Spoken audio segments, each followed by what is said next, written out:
तो यहाँ पे हो रही है पूजा और अभी बजेगी, अभी तो आरती हो रही है, आरती के बाद शंख बजती है। तो शंख इनकी काफ़ी देर तक बजती है लंबी, और इसलिए मैंने काट दिया था। तो आप लोग भी हाथ जोड़ लीजिए 2 मिनट के लिए। हेलो, हाय दोस्तों, गुड मॉर्निंग। कैसे हैं आप लोग? आई होप आप लोग अच्छे से होंगे, कुशल मंगल से होंगे। तो आज दिन है बृहस्पतिवार और हो गई है पूजा पाठ हम लोग की, और चल रहे हैं अब बस नीचे, नाश्ता बनाएंगे और आप लोग को गर्मा गर्म पराठे खिलाते हैं। तो बस पूजा पाठ खत्म हुई है और उसके बाद हम लोग आ गए हैं किचन में। तो शंख बहुत देर इनकी बजती है, तो मैंने तो थोड़ा सा डाला है। और उसके बाद बस किचन में ये मेथी के पराठे बनाने जा रही हूँ। तो आज कुछ अलग मेथी के पराठे बनाऊँगी, बहुत टेस्टी ऐसे बनते हैं। और मेथी को मैंने रात में ही धुल के साफ़ करके रख दिया था, और बस सॉफ्ट सॉफ्ट जो आगे के होते हैं उन्हीं को बारीक बारीक काट लिया है। तो बारीक काटने से बहुत अच्छा रहता है, नहीं जैसे आप काट सकते हैं वैसे काट लीजिए। उसके बाद यहाँ मिर्ची ली हूँ और अदरक ली हूँ। तो अदरक भी आप डालना चाहें तो डालें, नहीं तो नहीं डालें। और हरी मिर्ची और अदरक को कूट लिया है। और उसके बाद यहाँ पे बस आटा ले लिया है और आटे में डाल ली है मेथी जो काट के रखी थी। और उसके बाद थोड़ी सी अजवाइन क्रश करके डाल दी है, और थोड़ा सा जीरा डालेंगे। तो अजवाइन थोड़ी ज़्यादा थी, जीरा थोड़ा कम है।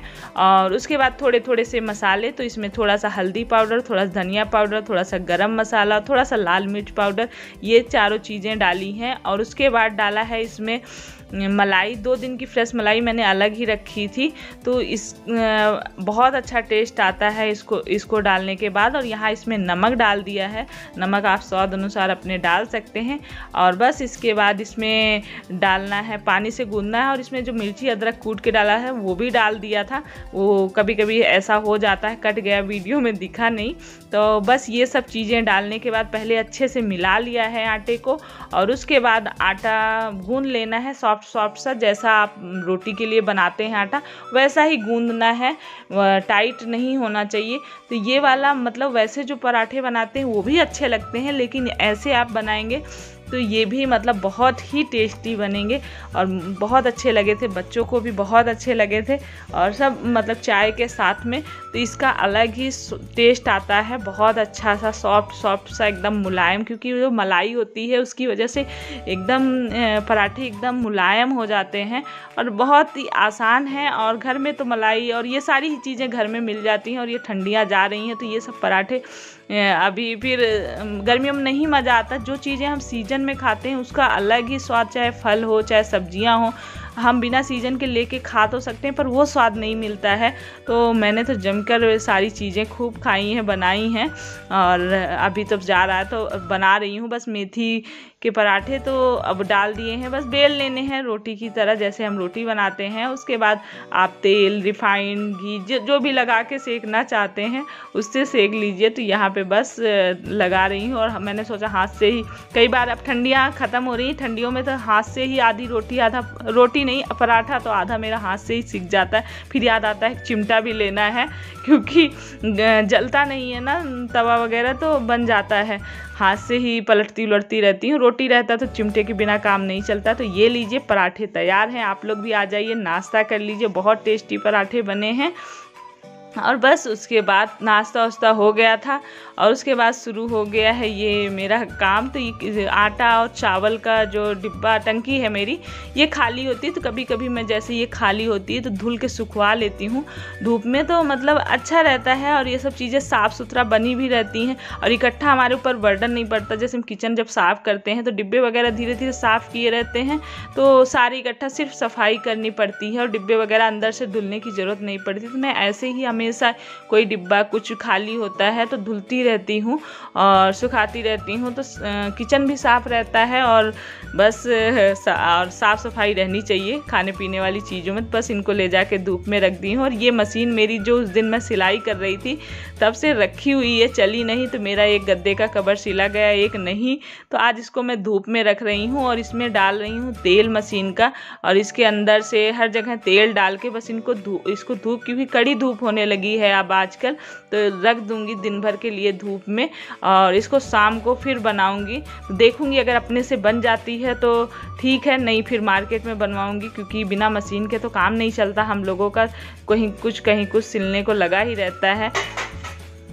तो ये देखिए बन गई है मैगी। हम लोग को मैगी खाने का मन था तो गेम खेले हैं, उसमें जीते हैं, उसके खुशी में बस मैगी बना दी है।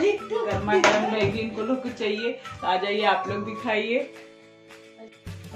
तो बस गेम हुआ था, आपने देखा ही था, और उसके बाद इन लोग को मैगी बना के खिला दी थी, खाना भी हुआ था। और उसके बाद ये शाम का मतलब है टाइम, तो बस मशीन में अपने लग गई हूँ। तो इसका जो जिसमें हम वो धागा बाइबिन लगाते हैं, नीचे वाला जो धागा चलता है उसको खोल के निकाल लिया है, और सारे ही अंदर से जितने भी पार्ट हैं उनको अच्छे से तेल डाला था, और तेल डाल के मैंने खूब चला दिया था मशीन को, तो सब जगह तेल पहुँच गया था और धूप भी लग गई है। तो सब जगह मैं इसको ये पेचकस लेके इससे साफ कर रही हूँ। जितनी भी धूल मिट्टी धीरे धीरे करके जम जाती है, काफ़ी दिन हो जाते हैं क्योंकि चलती रहती है, फिर ज़रूरत ही नहीं पड़ती। तो यहाँ पे ये जो बाइबिन वाला है जिसमें हम धागा लगाते हैं रील का भर के, तो उसको खोल लिया है, खोल के निकाल लिया है। तो इसको भी खोल के अंदर से जब हम सफाई कर देते हैं तो मशीन हम कई बार, मैंने आज तक, मेरी शादी की मशीन है तो आज तक मैंने इसको मार्केट में बनवाया ही नहीं है, अपने से ही घर में ही इसको जब भी ख़राब होती है खोल के मैं साफ़ कर लेती हूँ और बन जाती है। तो बस मेरी मशीन बन गई थी, बहुत बढ़िया चलने लगी थी।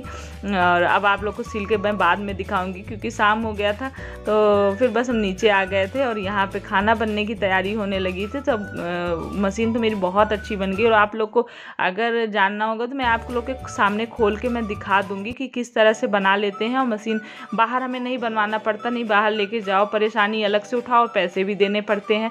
तो कोशिश हमें हमेशा यही करनी चाहिए कि हम अपने से ट्राई करें, जो काम हमसे हो जाता है उसको हम अपने से कर लेना चाहिए। और फिर बाहर बाद में तो ले ही जाना पड़ता है, नहीं बनता है। तो यहाँ पे मैं साग बना रही हूँ। तो मेथी है, पालक है, आलू, इसको मैंने, आप लोगों ने देखा होगा, बॉयल कर लिया है, रख दिया था, थोड़ा सा पानी डाल के पक गया है। और उसके बाद कढ़ाई में थोड़ा सा तेल डाल दिया है और यहाँ पे ले लिया है। कभी कभी ऐसा होता है कि मुँह से बोलना चाहो कुछ और निकलता है कुछ, और जल्दी जल्दी में, तो उसके लिए भाई सॉरी, बुरा मत मानना आप लोग, क्या बोल रही हूँ मैं, हो जाती हैं गलतियाँ। और यहाँ पे थोड़ी सी मेथी और थोड़ा सा जीरा डाल दिया है, और उसमें मैंने लहसुन, मिर्च और थोड़ा सा अदरक ये कूट लिया है, मतलब डाल के। तो हमेशा मैं कूट के ही डालती हूँ, तो इससे मतलब बहुत अच्छा टेस्ट भी आता है। और कटे कटे वाले ना तो पड़ जाते हैं तो बच्चे नहीं खाना चाहते, तो हमेशा कूट के थोड़ा सा डाल देती हूँ। और उसके बाद ये प्याज, बारीक प्याज कटा हुआ डालेंगे, जो चॉपिंग वाला है उससे मैंने कर लिया था। तो बारीक, इसका भी अलग टेस्ट आता है, जैसे हम पीस के डालते हैं वो चीज़ अलग हो जाती है। और यहाँ पे टमाटर भी मैंने बहुत बारीक नहीं पीसा है, इसको सिर्फ एक बार डाल के मिक्सी के जार में घुमाया है और हल्का हल्का दरदरा सा पीसा है वो डाल दिया है। तो बस ये साग इस तरह से बना के और टेस्टी लगता है। और बस इसमें थोड़े थोड़े से मैंने मसाले डाले हैं, थोड़ा सा हल्दी पाउडर, थोड़ा सा गरम मसाला, थोड़ा सा धनिया पाउडर, थोड़ा सा सब्जी मसाला, लाल मिर्च पाउडर, मतलब ये सब थोड़े थोड़े से डाल दिए हैं। और एक तो हम सूखा साग बनाते हैं जिसमें सिर्फ लहसुन मिर्च डाल के तेल में उससे छौंक देते हैं, कोई भी साग होता है तो एक उस तरह से बनाते हैं, और एक इस तरह से भी मैं बनाती हूँ, तो इसका भी बहुत अच्छा टेस्ट आता है। ये पकी हुई आलू अब इसमें डाल के हम इसको इतना, मतलब ऐसे ही चलाते चलाते भूनते भूनते ही एकदम आलू इसमें मैश हो जाती है, इतना मतलब इसको भूनते हैं। और इसको थोड़ा सा मतलब कुकर में लगा हुआ है ना, और टमाटर के जो जार में पीसा है, तो उस सबको धुल के थोड़ा सा ही पानी डालेंगे, और नमक अपने स्वाद अनुसार नमक डाल दिया है। इनको बस थोड़ी देर तक मैं ऐसे ही भूनती जाऊंगी, मतलब तेज ही गैस पे आँच तेज रहेगी, और उसी पे बस भूनती रहूँगी, भूनते भूनते एकदम से उसी में मिल जाता है। जैसे साग बोलते नहीं है, सरसों का साग और कोई भी साग जैसे हम बनाते हैं तो उसको भूनना चाहिए, और मैश कर लेना चाहिए। पीस के डालने से स्वाद नहीं आता है, इसको कलछुल से ही आप चलाते रहिए, भूनते रहिए, चलाते रहिए, भूनते रहिए, इससे बहुत अच्छा टेस्ट आता है। तो साग बन गया है और खाना भी मेरा बन जाएगा, अब खाना ही खाएंगे। तो साग तैयार है, आ जाइए आप लोग भी स्वाद लीजिए गर्मा गर्म साग का। और बस हो गया है खाना पीना सब होने के बाद, अब यहाँ पे जमा रही हूँ मैं दही। तो इस तरह से ना ठंडी के मौसम में मैं थोड़ा सा दूध डाल के जैसे हॉट केस में रख देती हूँ, तो दही बहुत अच्छी जम जाती है। ये देखिए जावन डाल दिया, और उसके बाद चम्मच से तो गर्म, अभी एकदम ठंडियाँ गई नहीं है, रात में थोड़ा ठंडा मौसम हो ही जाता है, तो बस इसमें जमा देती हूँ तो बहुत अच्छी दही जम जाती है। और उसके बाद थोड़ी सी मलाई, देखिए मैं फ्रीजर में मलाई निकाल के रखती हूँ, क्योंकि स्वाद ना काफ़ी दिन की मलाई हो जाती है, स्वाद ख़राब हो जाता है, फिर जो उसमें छाछ सा निकलता है वो नहीं पीने का मन करता है, वो किसी काम का नहीं रह जाता। इसलिए अगर मलाई निकालते हैं तो उसको फ्रीजर में रखिए, तो वो उसका टेस्ट नहीं ख़राब होता है, आप कितने भी दिन के बाद उसको निकालें। और बस इसके बाद अब मैं दूध गर्म करूँगी, तो भगोने में और दूध मतलब ज़्यादा है तो उतना ज़्यादा गर्म करके क्या फ़ायदा, थोड़ा सा दूध जितना देना है इन लोग को उतना ही गर्म करके दे दिया है। और उसके बाद यहाँ पे सुबह की भी तैयारी रात से ही शुरू हो जाती है, राजमे साफ करके इनको अच्छे से भिगो दूँगी, क्योंकि सुबह बनाना है। कई बार होता है भूल जाते हैं, तो फिर इसके लिए टाइम, राजमा हम जब भी बनाएं रात में या टाइम दे दें 5-6 घंटे का, 7 घंटे का भिगो देते हैं तो बहुत अच्छा पक जाता है। और इनको अच्छे से धुल के 1-2 पानी से भिगोइए, तो आप उसी पानी में बॉयल कर लीजिए जिसमें आप भिगो रखे हैं, तो वो भी अच्छा होता है। हम किसी भी चीज़ को अगर भिगो रहे हैं तो उसको खूब अच्छे से साफ़ करके भिगोना चाहिए, धुल के 2-3 पानी से, और फिर वो पानी फेंके नहीं, उसी पानी में कर लीजिए, तो बस हो गया है।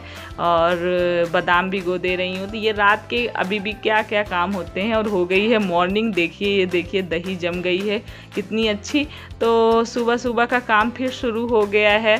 तो यहाँ पे ये आटा चावल जो टंकी में अक्सर कोई चीज़ ख़त्म होता है जी, ये सब चीज़ें सुबह भरती हूँ, जैसे थोड़ा बहुत इधर उधर गिरता है साफ़ होता है, झाड़ू पोछा हो जाता है उसके बाद में, तो सुबह सुबह के टाइम में ही ये सब चीज़ें काम करना मैं पसंद करती हूँ। तो आटा चावल दोनों ही भर लूँगी, और भरने के बाद इनको लगाने के बाद फिर होगा झाड़ू पोछा। तो सुबह की मॉर्निंग के तो जानते हैं कितने सारे काम होते हैं, पर हम लेडीज़ों को ये सब काम अपने से कर लेने से कभी कभी होता है थक जाते, लगता है कि किसी हेल्पर की ज़रूरत लगती है कि को लगा लेना चाहिए, लेकिन मन में आ जाता है कभी कभी, पर नहीं, अगर हम अपने से करते हैं तो हमारा मतलब बैठे बैठे फिर शरीर हम आलस आता है और फिट नहीं रहते हैं, कहीं कुछ होता ही, और काम करते रहते हैं तो हमारे बॉडी पार्ट जो होते हैं वो सही रहते हैं, हेल्थ भी हमारी सही रहती है। बैठे बैठे ऐसा लगता है कि हाँ और बीमारियां घेर ली। तो बस मैं यही सबसे कहना चाहूँगी, तो जहाँ तक हो सके हमें अपने से कोशिश करनी चाहिए कि हम अपने घर के काम खुद, और एक अलग खुशी मिलती है जब हम खुद से काम करते हैं, और जब साफ़ सुथरा घर करके साफ़ सफाई करने के बाद जब दिखता है अच्छा, कितना अच्छा लगता है, मन को खुशी मिलती है। और मेरे साथ तो ऐसा है कि अपने मन का नहीं होता है, कोई कितना भी कर देता है साफ़ सफाई, लेकिन वो चीज़ें मतलब नहीं, संतुष्टि नहीं मिलती है खुद से। जब नहीं करने लायक रहेंगे तब तो संतुष्टि करनी ही पड़ेगी, कोई ना कोई करेगा, लेकिन अभी जब तक हाथ पैर सब सही सलामत हैं तो खुद से काम करके एक अलग खुशी मिलती है। तो बस सुबह सुबह की साफ़ सफाई सब हो गई है, झाड़ू पोछा, ये डस्टबिन भी मैं सुबह ही धुल लेती हूँ, फिर पूरे दिन की किचन में अपना रखी रहती हूँ, जैसे भर जाता है उस समय बड़ी डस्टबिन में जाके खाली कर दी। किचन में स्मेल आने लगती है अगर कोई चीज़ साफ़ ना करो डस्टबिन। तो बस सुबह सुबह के काम हो गए हैं। तो चलिए फिर इस वीडियो को यहीं एंड करते हैं, मिलते हैं एक अच्छे वीडियो ब्लॉग्स के साथ। और आप लोगों ने मेरे चैनल को सब्सक्राइब नहीं किया तो प्लीज़ सब्सक्राइब कर लीजिएगा और लाइक करना मत भूलिएगा। तो फिर खुश रहिए, पॉजिटिव रहिए, बाय बाय।